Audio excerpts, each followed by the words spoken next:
好啦，咁嚟到呢一堂咧，我哋就會學習係點樣去做沽空嘅。咁點解呢個沽空嘅系統咧，我係會放喺四大系統之後？原因咧就係話做沽空嘅難度咧，即係話買一隻股票跌或者買個市場跌啦，係遠遠難過咧係買一隻股票上升或者買個市場上升。所以係對於時機嘅拿捏、情緒嘅管理、心理嘅質素、整體嘅綜合要求咧，比起長倉咧個要求係高好多。咁並且我哋呢個沽空系統咧，你係需要結合埋之前嘅四大系統，咁同埋咧成個沽空系統嗰個理論基礎咧，係喺之前嘅四大系統之上嚟到發展。咁所以你去學習呢個系統嘅時候，請你確保你已經係完成咗 Train the Trader 21天訓練課程，掌握晒之前嘅四大系統，即係話買入系統、賣出系統、持貨系統同埋 MRA 系統，確保你已經完成晒呢四個系統嘅訓練。你先至好開始呢一個系統嘅學習，否則的話你係未必聽得明呢一個系統所講嘅嘢。咁如果你係仲未完成四大系統，或者係未充分吸收同埋理解四大系統裏邊所教過嘅嘢，咁請你而家咧就翻出去，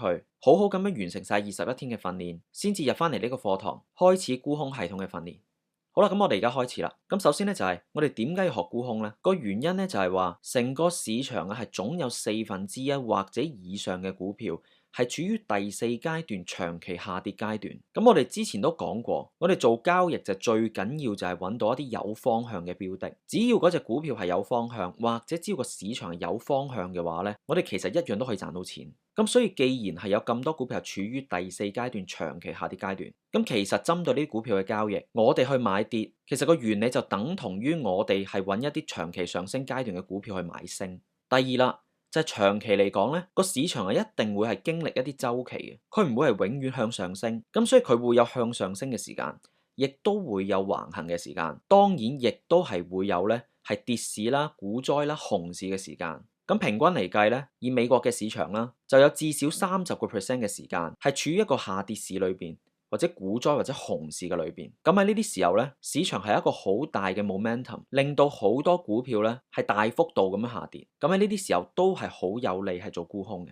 第三咧就係股票下跌嘅速度係比上升快，因為市場下跌嘅時候，或者係處於股災啦、熊市嘅時候咧，嗰個嘅下跌係由恐懼嘅情緒嚟到推動，所以你往往係會見到咧喺市場下跌嘅時候，往往波幅係會擴大。相對於喺長期上升階段嘅時候，或者市場健康嘅時候，你會見到咧就可能大盤每一日都係升緊0.幾% 或者升緊1-2% 咁樣樣，平均嚟計每一日咧嗰個上升都係唔夠1%。咁但係去到一啲嘅下跌市嘅時候咧，你就會見到大盤好容易係跌1.幾%甚至2% 以上，仲要成個嘅趨勢咧係發展得好快，係非常之急勁。往往你沽唔切貨咧，唔使2-3日，甚至乎唔使1-2日咧，你嘅獲利就已經大幅蒸發，因為下跌係由恐慌嚟到推動，恐慌嘅情緒係可以好快速咁樣擴大，甚至乎傳染出去。咁當市場集體恐慌嘅時候，嗰個沽壓嘅力量就會非常之龐大，尤其是而家。大多數嘅投資者都係用網上交易，撳個掣就可以買走隻股票。咁所以通常咧，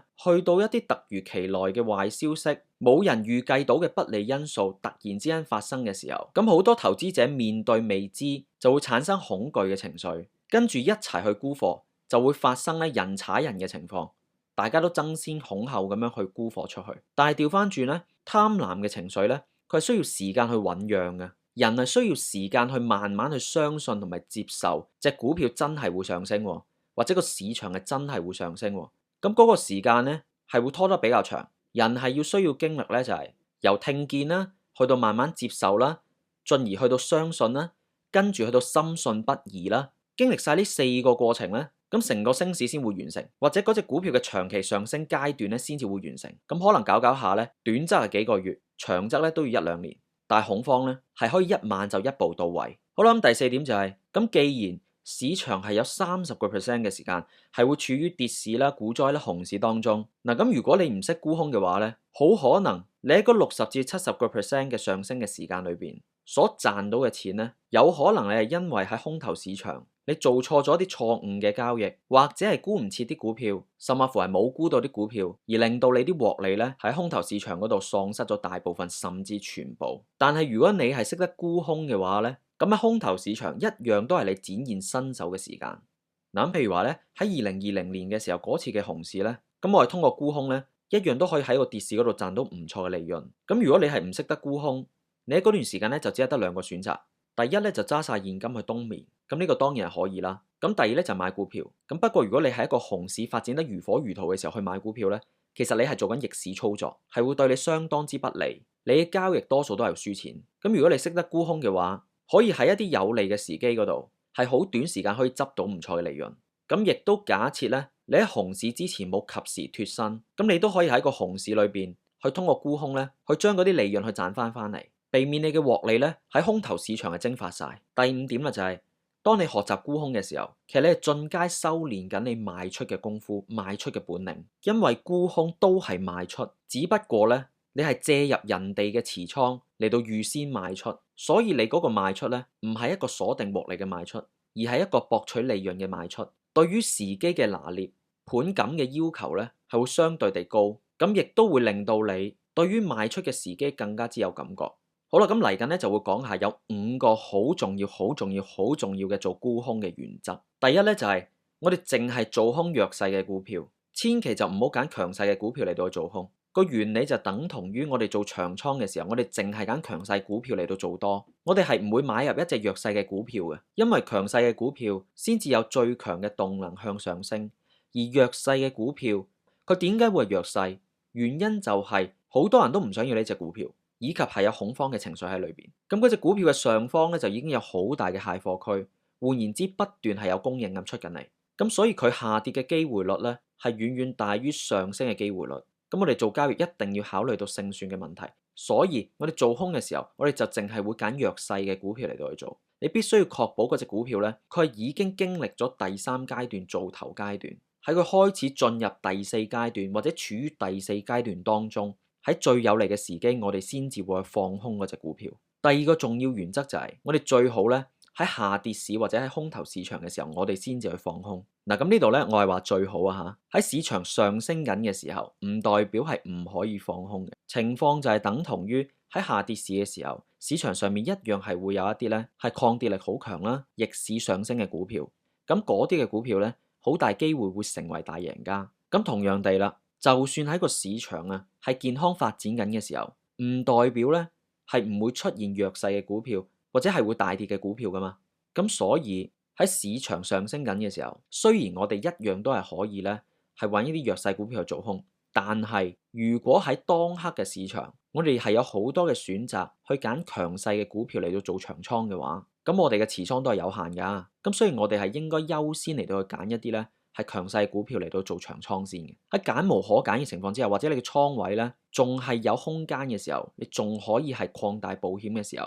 而你已經係冇其他嘅做長倉嘅選擇啦，而你又同時發現到咧有一啲做空倉嘅好好嘅標的，咁呢個時候咧，你喺市場上升緊嘅時候，一樣都可以去做空。其實最有利嘅時機咧，都係喺下跌市或者喺空頭市場嘅時候你去放空，因為我成日都講嘅就係，如果喺個空頭市場裏邊。係個勢都喺你嗰邊啊！嗰刻嘅市場係有好多嘅股票會下跌，咁所以咧，你最好咧，都係喺連個勢都喺你嗰度嘅時候，你順住個趨勢咧嚟到去揀弱勢嘅股票，因為嗰陣時個市場已經弱勢，你喺弱勢市場揀弱勢股票嚟去做空咧，你嗰個勝算咧就會高好多。第三，嗱喺空頭市場嘅時候咧，你嗰個空頭倉位嘅保險咧，我係強烈建議都係控制喺25%至到33%係為極限嘅。嗱，當然啦，好多人咧就喺啲10年難得一見嘅大跌市嘅時候，係好想咧就全力咁樣去做空啦。然之後咧就好似嗰套戲叫做《Big Short》咁樣，嗰個男主角啦，咁就喺08年嘅金融海嘯咧，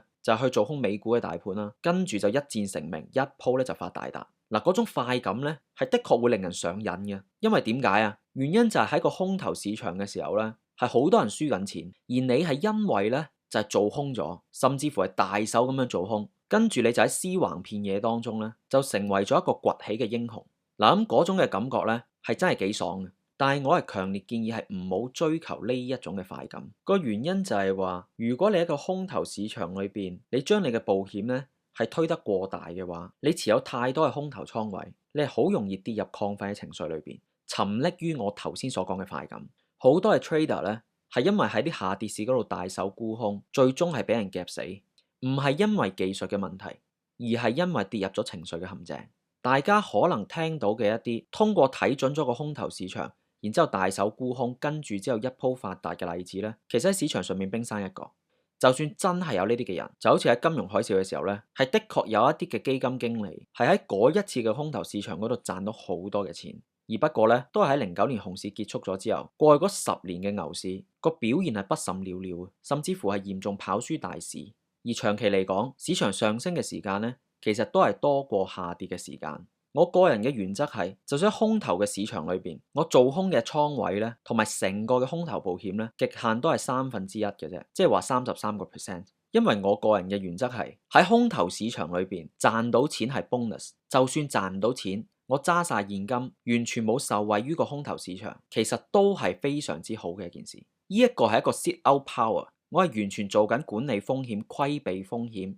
然之後再等最有利嘅時機重新出發，所以就算喺空頭市場裏邊你唔去沽空呢，係完全冇問題嘅，你係做得非常之好啊！只要你之後喺最有利嘅時機重新入翻場，你成年嘅績效亦都係可以做得非常之漂亮。沽空系統嘅原則係喺空頭市場嘅時候，或者我哋做沽空嘅時候賺到錢，其實係一種 bonus。我哋唔應該咧係淨係靠沽空啦嚟到作為我哋績效嘅主要來源。喺空頭市場裏邊一樣要控制風險，而且嗰個風險嘅控制係更加之嚴格。成個保險極限可能係1/4嘅整體倉位，或者1/3嘅整體倉位，咁就夠啦。避免呢，就喺啲單日大升裏邊，你係俾人夾爆嗰一啲嘅單日大升，分分鐘你嗰隻股票係可能裂口高開幾十個 percent 上升，可能單日佢就升咗5成甚至6成，因為之前呢，佢俾人拋售得太過嚴重。咁一旦有啲突如其來嘅好消息，或者嗰個壞消息，原來啲人發現呢係冇想象中咁差嘅時候呢，咁就會推動投資者去撈底，以及呢係迫使嗰啲做空咗嘅人去回補佢哋嘅空頭倉位。當佢哋回補佢哋嘅空頭倉位嘅時候，又係同樣造成一個非常龐大嘅購買力量。咁抄底嘅購買力量，再加埋回補空頭倉位嘅購買力量，兩個加埋嚟，分分鐘你可能唔好彩嘅話，你做空緊嗰隻股票呢，喺呢咁極端嘅情況，係可以單日大升5成，甚至1倍都得。就算你有停損單去保護，如果佢已經裂口高開咗咁多嘅話，咁你一樣都係會損失慘重。好啦，第4個重要原則。頭先都提過就係，當你放空緊嘅時候，你係必須要咧係設置 buy stop order 去回補同埋保護自己。咁你千祈就唔好係設置咧係 buy stop limit，因為如果一旦咧就係隻股票升得太急，佢穿越咗你設置嘅限價點嘅時候，你有可能係回補唔翻個倉位，所以你必須要係用 buy stop order 去回補以及去保護自己。即係話當你放空緊嘅時候，你一定要同時設置係 buy stop 嘅 GTC good till cancel。即係話取消前有效嘅單，一旦你放空緊嘅標的，佢突然之間大升，一觸發到你嘅止損點嘅時候，你就即刻用市價嚟到回補。咁呢個 GTC 嘅 buy stop order 咧，其實就係保障咗你喺做沽空嘅時候，你所承受嘅風險唔會係多於你做長倉。嗱，好多人錯誤會覺得咧就係沽空呢個風險就無限大，因為咧股票下跌係幅度有限啦，但係上升嘅幅度咧可以係無限嘅。咁其實呢個單純嘅立論咧係冇意思嘅，因為冇討論到咧就係有冇工具去避免無限虧損嘅情況。咁 buy stop order 就係一個工具去保護你唔會有無限虧損嘅空間。第5啦就係咁做空倉咧，同做長倉有少少唔同。做長倉嘅話，我哋嘅虧損上限一般嚟講咧就係8%嘅。咁但係咧，由於通常咧股票下跌啦，或者一個空頭市場裏邊咧個波幅都係擴大咗。咁如果你個 maximum stop，即係話你嘅虧損風險極限係8%嘅話啦，就會比較容易咧係經常觸發止損。咁所以喺個空頭市場裏邊咧，由於我哋嘅空頭保險嗰極限都係25%至到33%，所以我哋嘅虧損上限咧可以略為放寬少少，去到10%。但係最好咧，都係唔好多於10% 嘅虧損上限。好啦，跟住你需要知道咧，就係有9個咧係沽空嘅禁忌，你一定要避免嘅。第一咧就係千祈就唔好因為嗰隻股票睇落個估值就太高而去沽空佢。嗱，好多業餘者衰喺咩地方咧？就係見到一隻股票個 PE 咧已經係去到幾百倍 PE，甚至乎係過千倍 PE，咁啊自己主觀地係覺得咧就嗰隻股票咧就估值太高啦，因而去推論咧喺估值高嘅情況之下，就會有人大手拋售嗰隻股票，嗰隻股票就會見頂回落。嗱，呢一個係一個荒謬嘅諗法嚟。咁我哋呢個門派咧，其實就係調翻轉嘅，係更加之中意咧，就係一啲高 PE，甚至乎咧有好強上升動能嘅公司。佢哋之所以表現得咁強勢，係因為市場預期佢哋未來係會賺大錢，所以係有好多處於長期上升階段嘅股票咧，的確個 PE 係好高。但係完全冇咗佢哋係不斷向上破頂嘅趨勢。所以你要記住就係市場俾得佢咁高嘅 PE，一定係有市場睇好佢嘅原因。資金淨係追捧緊嗰隻嘅股票，你冇理由係同市場去唱反調。第二就係唔好因為隻股票咧係升得太多，短期內表面上咧係好似升得過急而去沽空嗰隻股票。你可以喺嗰隻股票處於急漲性走勢嘅時候，你係獲利了結咗嗰隻股票，但係千祈就唔好咧，係因為見到嗰隻股票有急漲性嘅走勢，跟住之後咧去沽空嗰隻股票，因為處於急漲性走勢嘅股票，佢係可以升多1倍先至下跌都得嘅。咁如果你單純係因為一隻股票升得太多或者過急嘅時候，你去沽空嗰隻股票，一旦佢再急升多5成，甚至急升多1倍咧，咁你就輸爆嘅。可能最終隻股票真係下跌，但係咧，你喺未等到嗰隻股票下跌之前咧，你就已經大幅虧損咗，係逼到你要止損離場。呢個原理係等同於喺一隻股票大幅下跌跌得好急嘅時候，你唔好去入場接刀去撈底一樣，因為就算咧你覺得佢跌得好多，跌得好急，佢一樣都可以再跌多2成、3成，甚至更加多去俾你，你捱唔捱到呢？第三咧就係千祈唔好因為聽咗一則嘅負面消息，然之後去沽空一隻股票。有好多嘅例子就係嗰隻股票咧係的確出咗一啲嘅負面新聞、負面消息，但係可以完全唔跌，繼續向上升。又或者當出咗負面消息嘅嗰一刻，其實就已經跌完咗。而如果你係因為個負面消息嚟到沽空嘅話咧，咁其實嗰個都只不過係你嘅個人睇法，你嘅個人睇法唔代表市場上面嘅買賣力量。所以唔好因為聽到一個負面消息，或者係因為嗰個市場咧係出現咗一啲負面嘅政治因素啊，或者經濟因素咧嚟到去沽空嗰個市場或者沽空嗰個市場啲股票。第四咧就係唔好因為咧係見到沽空比率高而去沽空嗰隻股票。嗱，喺好多網頁咧，你都會見到咧嗰啲股票嘅沽空比率係幾多？有時候你會見到啲沽空比率咧就去到成5成啊、6成啊，甚至8成以上嘅，係好高嘅沽空比率。咁好多業餘者咧就會覺得咧就係當咁多人沽空嗰隻股票嘅時候，咁嗰隻股票就會即將下跌。但喺投資嘅世界，永遠都係越多人做嘅嘢都係會錯，越多人睇好市場，其實就危險；越多人睇淡個市場，其實就安全。所以如果越多人去沽空嗰隻股票，如果嗰隻股票係有大莊嘅話咧，佢係可以調翻轉頭去買上嗰隻股票去夾死嗰啲淡倉。所以沽空比率咧，其實係一個相對次要嘅指標，亦都唔代表你係可以調翻轉頭嚟睇，或者係單憑沽空比率嚟到判斷一隻股票嗰個趨勢。第五咧就係唔好喺自己賣出股票之後就懶醒咁樣反手沽空。嗱，啲業餘者又係咁樣嘅，可能隻股票咧係升得過急，於是乎咧就自己賣出咗，然之後咧就手痕啦，覺得隻股票咧就會掉頭下跌啦。因為隻股票已經升得好高啦嘛，嗰個技術線圖似乎咧就好垂直咁樣上升，睇個樣咧就真係會即將下跌。咁於是乎咧就賣出咗之後就反手沽空，諗住咧係買上又賺一轉，買落又賺一轉。嗱，咁咧呢個做法都係愚蠢嘅行為。首先第一，喺你賣出咗嗰隻股票之後，你其實係已經有偏見㗎啦。咁然之後你反手沽空嗰隻股票之後啦，就會再加強你嘅偏見。分鐘嗰隻股票咧可能真係會跌一跌。你開心咗一陣，跌咗3%、4%，呢啲咁少嘅利潤咧，你唔會走噶嘛。跟住之後第2日、第3日、第4日，佢繼續爆升，呢啲嘅情況係經常發生。咁所以第二就係，如果你賣出股票之後，即刻就反手沽空，分鐘係會令到你由原本獲利變成虧損，又或者係蒸發咗你大部分嘅獲利。所以賣出咗股票之後，你係唔應該再多手做任何動作，就算你要之後再買翻嗰隻股票，都一樣咧，係需要等待佢發展出 PP 或者 PPP 嘅時候，你先至係可以突破回補。如果你要沽空嘅話，係需要等待佢發展出特定嘅形態，你先至係可以沽空。第六啦就係你千祈就唔好去揾一啲咧成交量好薄弱或者交投唔活躍嘅股票嚟到做沽空，因為第一嗰個買賣差價咧係會令到你不利啦。第二咧就係成交量薄弱嘅股票咧，莊家係特別容易去操控佢。咁分鐘你要回補嘅時候咧，你係要用好高嘅價錢先可以回補到個倉位。咁所以我沽空嘅時候咧，我盡量都係想揀一啲比較大市值嘅公司嚟到沽空，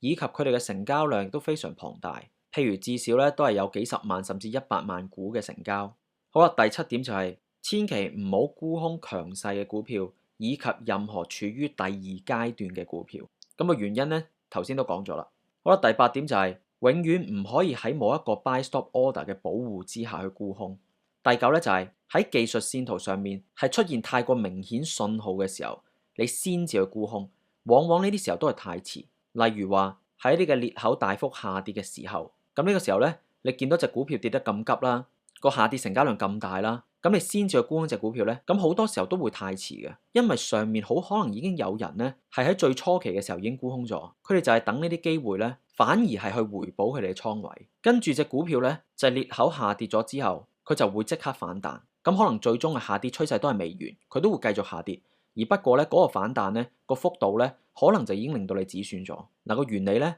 係同我哋買咗一隻股票之後，佢上升咗一段時間，跟住之後再一個大幅裂口嘅嚟到上升。咁喺嗰啲時候咧，我哋就喺消耗性裂口出現嘅時候，係趁強勢賣出。咁所以咧喺投資世界裏邊，凡係太過明顯嘅嘢，係人都睇到嘅嘢咧，通常都係會失效，因為市場咧係唔會咁容易俾絕大多數人賺錢。永遠喺市場上面賺錢都係少數嘅人。好啦，咁今堂咧就暫時講到嚟呢一度，我哋下一堂繼續。